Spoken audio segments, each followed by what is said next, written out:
Hey everybody, Geraldine Rose here with an interesting soft bokeh watercolor card with some halo inking on the inside.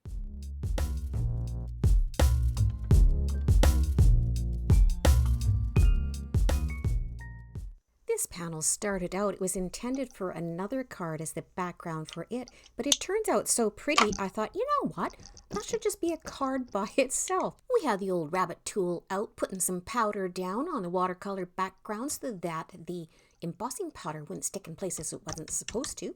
I inked up that Altenew Japanese anemone stamp with Versamark. I'm pressing it down.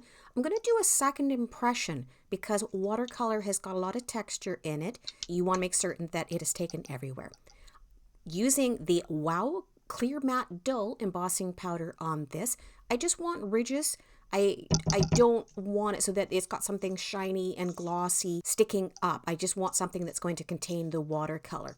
So we're going to tap that off. We're going to heat emboss it, watching it melt there. When the matte melts, it's shiny at first and then it goes dull as it ends up cooling off. Because I'll be using the Altenew watercolor brushes, I'll give this a fine mist of water across the Canson XL watercolor at first. I should have done the back as well too.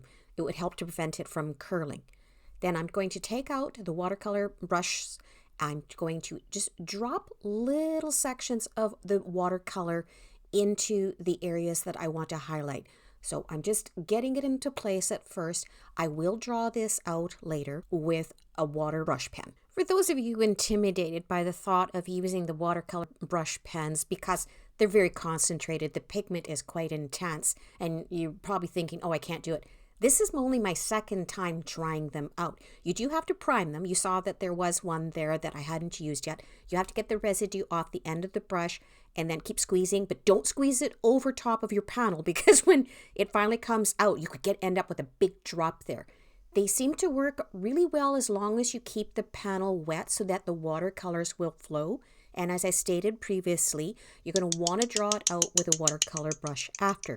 Now I'm tapping on one of the red brushes just to get a couple of little teeny speckles all the way through the background there. Then because this is still damp, I'm bringing it over to my splat box. And to get the bokeh effect, I am going to load this with the Ranger Picket Fence White. It's going to sink into the watercolors. It's going to merge with their colors. It's going to soften up. It's going to diffuse. And it's going to cause those bokeh circles for you.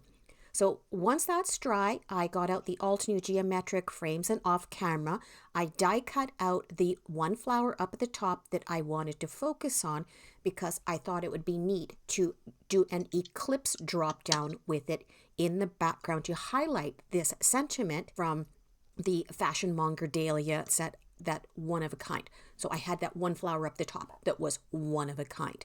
I'm using the Altenew, the Obsidian black ink for it, and I'm putting the sentiment directly onto the panel. I should have remembered that it will smear, and you'll see later I ended up smearing it and I had to fix it. So in the meantime, I'm jumping back to the inside of the card, got out my fresh dye inks. What was I using here? Oh, no, I'm still using the Japanese anemone stamp. I am going to use the pinks and the yellows to get that and have a very light flower stamp through the background. For the sentiment, I wanted it to be modeled the way that I had the modeling on the front with the watercolors. So I'm putting the yellows and the oranges and the pinks only on certain spots on the top happy birthday words that you can see there. For the next one though, the sentiment below, which is from, the Beautiful Inside, I believe. I used the halo effect where you go in with your darkest color first, and then you go in with your medium color, and then you use like a yellow or a light green for the top layer. And what it does is, same thing with alcohol markers, it pushes the ink out to the outside. It ends up with a halo around it, or like a highlight. I wanted to bring in some love, so I grabbed out an assortment of hearts and put in there. That's the custom stamp that's on the back, and my Tickle Pink was very, very juicy, and I end up having to fix this later because it spread quite a bit. So I'm setting down the Eclipse drop-down part. up at the top in that hexagon. Here, I'm tucking it in with the nail. You know, jewels, not tools, but in this situation, it worked. I didn't want to dent the cardstock. So to fix where I had smeared the ink, I'm dropping it carefully back down with the obsidian black over the top.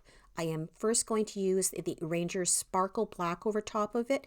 Then I'm going to restamp it with Versamark, and I'm going to use the Judikins Iridescent Sparkle on it to help fix what happened there with the smearing.